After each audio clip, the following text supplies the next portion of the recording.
푸르고 푸른 5월이 드디어 되었습니다. 5월도 주님과 함께 행복하시기를 축원합니다. 어떤 사람의 됨됨이, 즉 인격은 무엇으로 완성될까? 라는 생각을 하면서 또 결론을 여러분이 생각해 보시기 바랍니다. 오늘 본문을 통해 우리는 어떤 사람의 인격은 무엇으로 완성되는가를 알 수 있게 됩니다. 11절 12절을 보면 예수님께서 예루살렘으로 가실 때라는 단어가 나오고 시점이 나오죠.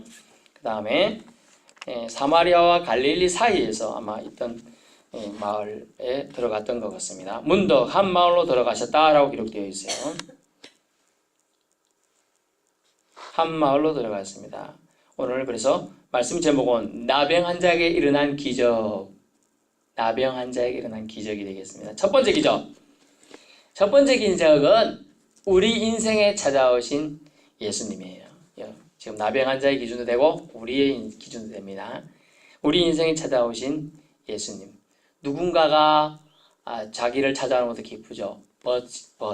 자기 좋은 친구, 좋은 사람, 자기에게 잘해준 사람이 찾아오는 것도 기쁜데 소문으로만 듣던 그 사람, 예수 그리스도. 예수 그리스도를 만난 사람 모든 문제가 해결났다는 소문을 들었던 사람들일 수도 있겠죠. 어쨌든 우리 인생에 찾아오셨어요. 이 나병 환자의 인생에 예수님께서 찾아오게 됩니다. 어떻게요? 직접 찾아왔다는 사실이에요. 이것이 첫 번째 기적입니다. 저와 여러분에도 어떤 누군가의 영향에 의해서 예수님이 우리 인생에 찾아오셨다는 사실이 지금 여기에 이 자리에 앉아서 여러분이 예배드리고 있는 증거입니다. 아멘. 예수님이 어쨌든 찾아오셨기 때문에 저와 여러분이 예수님 믿고 있는 줄로 믿습니다. 의인으로서 죄인으로 취급받던 자들이 있는 곳, 마을로 찾아오게 되는 것이죠. 그럴 수 있지 않습니까? 지나가다가 우연히 들리지 않을까요? 주님의 행본 외에는요, 절대로 우연이 없습니다. 우연히. 하나님이 계획하심에 따라 주님은 항상 움직이셨기 때문에 그들을 만나러 직접 오신 거죠. 아마 우리나라도 이런 게 있지만 여기도 그랬을지도 몰라요. 나병 환자들만 아마 따로 사는 지역이 있었을 거예요. 아마 그랬을 가능성이 높습니다. 저희 예전에 시골 마을에도 나병 환자들만 있는 촌이 있었어요. 그래서 제가 서울 쪽에 있는데도 그 마을이 있어요. 나자로 마을이라고. 나자로가 따로 말하면 나사로예요. 나와사로 마을이 있어요. 그게 나환자들이 옛날에 모여 살았다고 합니다. 그런 것처럼 지금 10명이나 나오잖아요. 1명, 2명 지금도 많은데 10명이 모여있다. 그런 사람들만 모여 살았다는 가능성이 높아지는 것이죠. 기적이자 은혜예요. 누군가가 그것도 존경하는 사람이 믿든 안 믿든 왕통이잖아요. 왕통. 다윗의 후손으로 오셨다는 예수님이 지금 찾아온 계시기 때문이죠. 세상 임금보다 더 높고 위대하신 분이 하늘 보좌를 버리시고 이 땅에 내려오셨다는 사실, 바로 하나님의 아들이 찾아오신 사건, 이런 기적이 저와 여러분의 삶 속에서 일어나 있는 것을 우리는 알게 됩니다. 두 번째 기적은요, 믿어지는 기적이에요. 믿어지는 기적. 저는 예전에 한번 말씀을 본 적이 있지만 4가지 밭에 떨어진 씨앗 비율 여러분 들어보셨죠? 돌짝밭도 있고 길가밭도 있고 가시밭도 있고 옥토밭도 있고. 두 번째 기적은 믿어지는 기적이 있다는 거예요. 믿어지는 기적. 믿어지면요, 예수님이 나를 고쳐주실 것이라 믿어지면 용기가 생길 수 있어요. 여러분, 38년 된 병자가 물이 1년에 한 번 천사가 내려와서 목욕하면 제가 그래도 재미있게 얘기한 겁니다. 목욕하면 병이 무슨 병이든 나른다라. 그러면 38년도 앉아있지만 1년에 한 번 정도니까 364일 정도는 실이 빠있다. 오늘이 그날 되면 눈이 팍 살고 힘을 내서 뛰가야 되겠다는 생각이 드는 거예요. 용기가 생기는 거예요. 나병 환자는 원래 사람들이 지나가면 어떻게 해야 되죠? 아랫뉴스를 윗뉴스를 높여야 돼. 그래가지고 미중한다 이렇게 해야 돼요. 그러면 피해가야죠. 사람들이 그렇게 해야 되는 거예요. 그런데 용기를 내가 지금 어떻게 합니까? 자, 오늘 본문에 딱 우리가 몰입해야 재밌어요.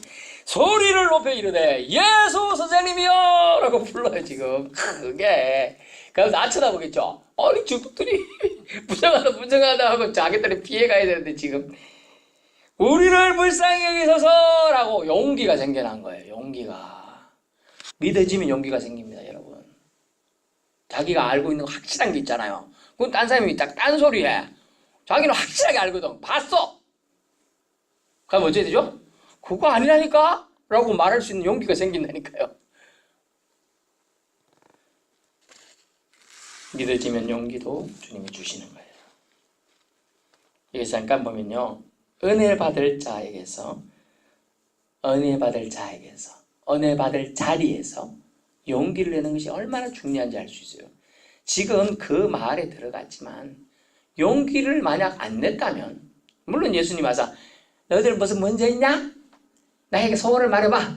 소원을 말해봐 하면서 내가 들어줄게. 그래서 그럴 수도 있겠죠. 물론 그렇지만 사람들이 다 부정하다니까 예수님은 어느 정도 카테고리를 딱 긋고 경계를 띄우면서 말을 했음을 본문에서 뭐라고 나옵니까? 본문에 이렇게 나오죠. 한 마리 데려가신 12절 나병 환자 10명이 예수를 만나 어디 서서? 멀리 서서예요. 멀리 서서. 가까이 간 게 아니에요. 이분은 이게 이유가 있는 거예요. 용기를 내야 되고 멀리 있으니까 잘 시력이 좋은 사람이 잘 보이지만 안 보이는 사람 잘 안 보이지만 누가 왔다 하더라 이 정도 소문이에요. 지금 멀리면 최소 저기서 100m 정도 되는 거예요. 용기를 내야 되는 거예요. 소리를 높여서 은혜 받을 자리에서 용기를 내야 되는 거예요. 저게 예수 믿는 사람들이 있고 예수 믿는 구원받는 사람이 있으면 예배 자리 와야 된다 하면 그 용기를 내야 되는 거예요. 남들이 뭐라 99, 제 교회 가도 바뀌는 거 없다. 그래도 용기를 내서 와야 되는 거라니까요. 용기를 그래서 은혜 받을 자리에서는 용기를 내야 한다 하는 걸 알 수 있어요. 그래서 만약 생각해보세요. 예를 들어서 행껏 추첨을 했어요. 1등이 지난번에 모닝가 그랬잖아요. 1등을 그랜저 차를 준다. 3천만 원짜리 차를. 자, 1등 막 뽑다가 딴짓하고 있어. 1등 아무개 땡땡땡 아주머니라고 불렀어. 자기는 이제 그거 듣는다고 안 가서 집에도 안 가고 그거 듣고 있는데 뭐 하자고 옆에 자꾸 말 시켜가지고 잘 안 들려. 뭐라 부르고 하는데 이름이 비슷해. 이행자? 이하자라 부른 것 같기도 하고 헷갈려. 한 번 더 불러줍니다. 여러분 이 땡땡. 그럼 뭐지? 내 목소리 그때는 비슷하면 어째야 돼요? 저요! 그래야지. 지금 어쨌든 저요부터 해놓고 시작해야 된다니까. 그게 확실히 하는지 아닌지 뭐 둘째치고 1등이라니까 지금 1등. 여러분이 3천만 원 가면 안 놀래네. 그 다음 몇억 할까? 10억짜리 10억짜리 롯데 복권이 됐다고 생각했어요. 로또 용기를 내야 되는 거예요. 그 행운권 1등도 용기를 내서 줘요 하는데 하다못해 저도 휴지 뭐 됐다 할 때 휴지 됐다고 막 흰 땡땡 부르더라. 저요! 그래서 제가 저까지 뛰갔다니까요. 받으려고. 그런 것도 용기를 내는데 인생에서 한 번 만날까 말까한 존재가 옆에 지나가고 저 서 있다. 당연히 용기를 내야죠. 믿음은 용기하고 비례가 됩니다. 믿음이 점점 더 성장하시면 용기가 얼마나 주님이 주는 것인 걸 알 수가 있어요. 14절 보세요. 주님이 참 대단하셔요. 그들이 불쌍히 여기소서 하니까 주님은 그래 너들 상태가 어떠냐? 14절 보시고 이러시되 뭐 보면 다 알죠. 예수님 안 봐도 아는데 보통 선과 후가 좀 바뀌는 경우가 있는데 여기 내용이래요. 가서 제사장에게 내 몸을 보이라 하셨어요. 여러분 제사장에 가는 거 레위기 보면 이런 말씀이 있어요. 레위기에 가면 나병 환자가 병이 나으면 제사장한테 가서 확인을 받아요. 이렇게 가서 나병 환자 이렇게 예를 들게요. 자 이렇게 있으면 나병 환자는 움푹 들어간단 말이에요. 살이 똑같아 보이거든. 눌러요. 그러면 쑥 들어가갖고 안 나와요. 나병 환자는. 근데 보통 사람은 누르면 제가 지금 눌렀거든요. 이만큼 나오잖아요. 나온다 그래요. 이게 학인데 이런 걸로 예, 나병 환자를. 그리고 제사장이 확인해서 이 사람은 이제 병이 나았으니까 그 사람 환자 취급하면 안 돼. 이렇게 선언을 해줘야 돼요. 그래야지 여러 부위에 다시 들어가서 살아요. 나병 환자들만 진 밖에 나가서 올래서 출애굽했다고 할 때도 따라 있었어. 더럽다고 불결하다고. 자, 그렇게 하는 것을 하라고 해요. 근데 명령이죠. 가서 보이라고 명령합니다. 순종의 행동을 하는 거예요. 그런데 이 사람들이 그들이 가다가 그렇잖아요. 깨끗함을 받고 가야 되는 게 원래 그 순서예요. 근데 낫지도 않았는데 가라 하니까 가요, 이 사람들이. 이거 좀 웃기죠? 안 웃기나 보네요, 여러분이. 제가 다시 설명드릴게요. 병이 낫고 나서 가서 검사받는 게 원래 레위기 말씀이에요. 그런데 낫지도 않았는데 가서 보이라고 그러는 거잖아요, 지금. 믿음의 행동을 10명이 다 하고 있다는 거예요. 옆에서, 야, 안 고쳐줘도 지금 가라는데 이유가 있겠지. 가보자. 그 손잡고 가고 있는지도 몰라요. 어쨌든 간에. 어쨌든 간다는 거죠. 네, 이게 순종이라는 거예요. 순종하면요, 이런 축복도 딱 덤으로 오는 거예요. 덤으로 지금. 믿어지니까 갔을 수도 있고요. 또 반신반의하지만 갔을 수도 있고, 어쨌든 갑니다. 예수님이 선생님으로서 지금 가르침이라고 지금 따르고 가는 거예요. 자기보다 많이 배웠다 생각할 수도 있고, 다른 사람들이 많이 따라다니니까 선생님이라고 생각하는 거예요. 랍비 정도로. 무언가 좋은 것을 주시기 위해 하신 말씀이라. 믿어져서 간 거예요. 믿어졌다는 건 별것 아닐지 몰라요. 하지만 믿어졌으니까 간다니까, 그 말씀에 순종해서. 원래 나병 환자는 깨끗해졌을 때 세상에 성결함을 확증받고자 갑니다. 아직 낫지도 않은데 가라는 명령, 그들이 14절 그들이 가다가로 순종하는 걸 볼 수 있죠. 가는 도중에 그들이 깨끗함의 기적을 체험합니다. 아멘. 두 번째 기적은 이렇게 믿어져야 된다는 거예요. 주님이 말씀하시니까 뭐 좋은 걸 확실히 주시겠지, 좋겠지, 나에게 나쁜 거 시키겠어, 이렇게 하는 거 믿어지는 거예요. 아직 결과는 몰라요. 그죠? 안 나올 수도 있는 거야. 하지만 가는 거예요, 그냥. 우리 믿음 철로 역정은요, 우리가 그 뒤에 천국이 얼마나 좋은지 사실 우리가 안 가봐서 우리는 잘 이렇게 몰라. 갔다 오는 사람들이 뭐 있고 있어도 내가 가봐야 아는 거지 뭐. 솔직하게 말하면 몰라. 하지만 그냥 두덜두덜 믿고 가는 거야. 그냥 지금은 완벽하지 몰라도 알 수 없어도 그래야 되는 거예요.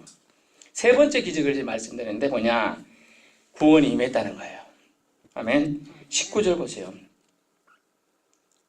그에게 이르시되 일어나가라, 네 믿음이 너를 구원하였느니라 하시더라. 아멘. 근데 본문에 보면 예수님이 약간 질책하는 멘트가 나오잖아요. 그 중에 한 사람이 자기가 나가고 큰 소리로 하나님께 영광을 돌리며 돌아와 예수의 발 아래 엎드려 감사하니. 뭐 했다고? 감사했어요. 그는 사마리아 사람이라. 그는 사마리아 사람이 이렇게 말해 나오는 이유가 있어요. 감사하다 말하는 이유가 있어요. 그 이유를 좀 설명드립니다. 세 번째 기적. 예수님을 선생해서 영혼의 구원자로 믿는 믿음이 이 사마리아 나병 환자에게 있었음을 알 수가 있어요. 생겨났음을 알 수. 병 고침이 일어난 것은요, 하나님의 아들로서 하나님 은혜로 가능했음을 깨달은 기적이 지금 있었죠. 근데 믿었어요. 그리고 감사했어요. 왜냐면요, 지금 10명이 다 나음을 받았어요. 병고침의 나음, 즉 육적인 건강치 못한 몸에서의 구원은 다 받았어요. 그죠? 그러나 영혼의 구원까지는 이 한 명만 이루어졌다는 거예요. 영혼의 구원까지는. 자, 그러면요, 여러분이 낯짝이 있지. 자, 저기 한 10명 된다고 우리 생각해요. 자, 우리 다 나병 환자야. 다 거치마다. 가다 보면 몸이 한 개도 안 건드렸다. 이상하다. 보자. 다 나네. 나도 다 나는데. 좋다. 빨리 가라니까 가야지. 이리 안 갔을까요? 어떤 사람들이? 빨리 가라. 예수님이 분명히 그랬잖아. 지금 제사장한테 가랬잖아. 왜 너 딴 데 가려고 그래? 지금 그거 가야지. 여러 사람이 그랬을까 안 그랬을까요? 그랬을 수도 있어요. 그리고 또 사람들은 마음속으로 어때? 감사한 마음이 막 일어나. 진짜 고맙다. 지금 그분이 진짜 고쳐주셨나 보다. 그런데 한 명은 돌아갔어요. 그 사람은 예수님이 하나님을 알았던 거예요. 다른 사람은 그냥 선생으로 가르침을 받고 깨닫지 감사하다. 좀 전에 말했잖아요. 마음으로 믿어 의에 이르고 마음으로 믿은 거예요. 사실 다 9명도 마음으로 믿었어요. 예수님이 좋은 하나님의 아들인가 능력자다. 어쨌든 그 말씀 따르니까 되네. 다 믿었어요. 근데 그 사람들의 9명이 빠진 게 뭡니까? 정확하게는 사가 빠졌어요. 사가. 느낄 감. 솔사. 솔사는 말씀사인데, 자, 한자를 제가 살짝 풀어주면, 느끼는 거. 내가 병이 나았네? 정말 감사하다? 느꼈잖아요. 고맙다? 고마운 것까지 좋아. 자, 이게 마음을 믿어 의에 이르는 거예요. 그 다음에, 자, 입으로 시인하는 단계가 있어야 되는데, 입으로, 자, 말씀 은자가 제일 앞에 붙어요. 왼쪽에. 그 다음에 솔사자가 이렇게 몸신자가 돼 있고, 마디촌자가 돼 있어요. 그게 한자예요. 어쨌든 한자는 뜻글자이기 때문에 설명드리면 말로 쏘아서 내야 된다는 거예요. 말로 표현해야 돼요. 입으로 시인한다는 의미는. 진정한 감사는 내가 그 사람 때문에 나은네를 다 10명이 사실 몰랐을까요? 알았어요. 알았기 때문에 제가 말하는 거예요. 알았는데 9명은 그냥 재단하게 가라니까 그만에 순종해서 갈 수도 있고 너무나 급한 나머지 감사하지만 빨리 가서 보이고 싶다는 그 기쁨 때문에 그냥 갔을 수도 있겠죠. 어쨌든 그 9명을 제외시키고 돌이키 온 사람은 느꼈어요. 자기가 하나님 은혜로 구원받았다는 거, 몸이 고침받았다는 거 느꼈어요. 그러나 거기서 끝나지 않고 돌아와 하나님께 영광을 돌리며 돌아가서 엎드려 무릎 꿇고 감사합니다. 정말 당신은 하나님 아들이시구나. 막 이러니까 진정한 감사는 그래서 마음과 몸, 즉 마음 더하기 행실임을 알 수가 있어요. 입으로 나오는 말이 꼭 필요함을 알 수 있어요. 말을 안 해. 경상도식 말은 알지? 여러분 이렇게 말하세요. 말하는 몰라 라고 단호하게 말하세요. 성경은 분명히 말하고 있어요. 말 안 해도 알지가 아니라 말 안 해도 알지만 말해 주길 바라는 거예요. 하나님이 인류를 창조하시고 인류에게 모든 주셨다는 거 인생들이 다 알아요. 그죠? 사실 모르는 사람 없어요. 바보 천치가 아닌 사람 다 알아요. 그런데 그것을 보고 하나님 꽃을 만들어 주셔서 감사합니다. 오늘 살랑살랑 바람 잘 불게 해서 감사합니다. 이 말을 하라는 거예요. 이해됩니까? 네. 감사를 표현하라는 거예요. 감사를 표현하라는 거. 병 고침에 일어난 기적, 그것은 육적인 거예요. 하지만 영의 고침이 받은 사람은 감사를 표하기 위해서 돌아왔잖아요. 영의 고침까지. 그래서 주님은 이렇게 말하고 있는 거예요. 예수께서 이제 10사람이 다 깨끗함을 받지 않으면 그 아부 어디 있느냐? 이 이방 외에는 하나님께 영광을 돌리러 온 자가 돌아온 자가 없느냐? 하시고 그에게 이르시되 일어나 가라. 그래서 끝났으면 되는데 네 믿음이 너를 구원하였느니라. 아멘. 영혼의 구원까지 영생을 지금 보장받게 된 거예요. 얼마나 놀라운가요? 감사의 선물은 여러분의 영혼을 육적인 몸도 살리고요 영혼도 살린다는 걸 알 수가 있겠죠? 그러면 여러분 감사해야 됩니까? 안 됩니까? 해야 됩니다. 감사를 자꾸 해야 돼요. 그래서 숙제 오늘부터 수, 목, 금, 토 주일날까지 써오세요. 감사 100가지. 저는 글씨를 몰라 잘 못 씁니다. 그럼 10개 말로 와서 말씀하세요. 100가지 써오는 분은 선물. 무슨 선물 주실지 하나님이 주시죠. 먼저 하나님이 그걸 쓰면 통하여 마음 생각함을 통하여 여러분의 기쁨을 주실 것이고 또 다른 선물도 다 하나님이 예비하실 거예요. 결론입니다. 한 사람의 인격은요 감사로 나타난 기적의 사건의 말씀을 알 수 있어요. 말임을 알 수 있어요. 감사를 마땅히 하나님께 영광을 올려드리는 것이 중요해요. 감사를 통해서. 이로 인해 영혼 구원의 선물 같은 영혼 구원의 선물까지도 은혜가 주어졌어요. 세상적인 선물은요 순종하면 받는 경우가 많아요. 이 9명의 나병 환자는 세상적인 순종까지는 나아갔죠. 병에서 노인까지는 받았으니까요. 보통은 에이 가락한다고 이 순서가 안 맞는 걸 시키나? 난 안 갈래. 그거 땡기면 안 가면 되죠. 그런데 이 사람들 갔잖아요. 종국적인 선물 뭡니까? 영생은요 감사로 받는 거예요. 감사로. 구원은요 편견을 넘었습니다. 그래서 뒷부분에 예수님이 이렇게 이 이방인 외에는 표현을 썼잖아요. 사마리아 사람 외에는 온 사람이 없다. 분명히 그 속에는 사마리아 아닌 사람도 있었을 것이고 믿음이 옛날에 좋았던 사람도 있을 것이고 그랬다는 거예요. 구원은 편견을 넘어서요. 오늘 그 구원은요. 이방인인 사마리아인에게도 사람 취급 못 받던 사람들이 오늘 사마리아 사람이에요. 또 나병 환자도 사람 취급 못 받던 사람들이에요. 저 약자죠. 세상에서 소외된 사람들이에요. 버림받은 사람들이라고 할 수 있어요. 그들이 죽었다고 안타깝다 이렇게 사람들이 안타깝게 여겨주지 않는 사람들의 죽음일 수 있는 거예요. 그렇지만 주 여호와 하나님의 아들 예수 그리스도는 그들의 생명을 안타깝게 여겨서 찾아가셔서 육적인 괴로움에서 벗어나게 해주시고 영혼의 구원자도 거기서 찾으셨다는 것을 알 수가 있는 것입니다. 구원은 순종을 통해서, 영혼 구원은 하나님께 영광 돌림을 통해서 나타납니다. 영광, 주님께 영광 하시사신 주. 주님께 영광 돌리는 것은 그분께 감사를 마땅히 올려드리는 거죠. 감사할 때 완성됩니다. 여러분, 구원은 어떻게 임했습니까? 감사할 때 그 한 명의 나병 환자에게 임한 줄로 믿습니다. 감사하는 말과 마음은요, 사람의 마음을 부드럽게 합니다. 하물며 우리를 지으신 창조주 하나님, 그 하나님께서는 감사의 언어를 아무리 많아도 부족하지 않다고 하십니다. 여러분이 감사를 표하는 사람이냐 아니냐를 통하여 하나님의 사람 되냐, 영혼 구원의 선물까지 받느냐, 이런 게 결정된다는 거예요. 별거 아닌 것 같죠? 한번 해보십시오. 별거 아닌 것이 여러분의 영혼을 저 세상 사람들은 부러워할 저 천국으로 인도하는 귀한 동력이 됨을 말씀해 주고 있습니다. 기도합니다.